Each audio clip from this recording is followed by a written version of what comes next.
Tonight's focus was on defining Aikido's unique way of using one's hands.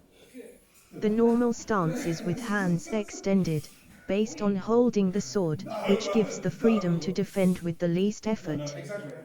This usually is a deflection first and then followed by applying one of the principles. The critics will see the same choreographed hand grips and immobilizations reactions, while the more advanced will accept the projections. Those who come from a typical martial arts background are puzzled and see this as a limitation. To be honest, even many Aikidoka have forgotten the historical roots and see the Aikido hand grips and reactions as limited and perhaps not practical in today's world.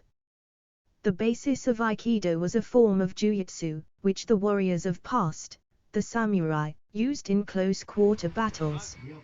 If a warrior was to lose his long-range weapons, then he had to rely on a tanto and at the same time defend. Also, one has to remember that one way of restricting an enemy from drawing their weapon was to grab the wrist.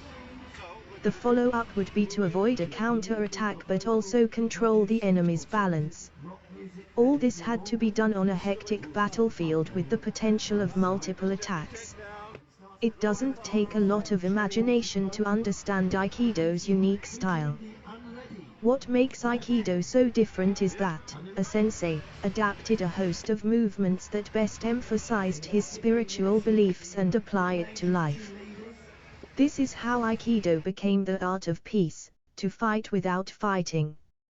Aikido was never meant to be a combat art or sport, but a reflection of the conscience and character of a person. This meant that we had a responsibility to even protect our enemy's life, and this led to even more philosophical revelations.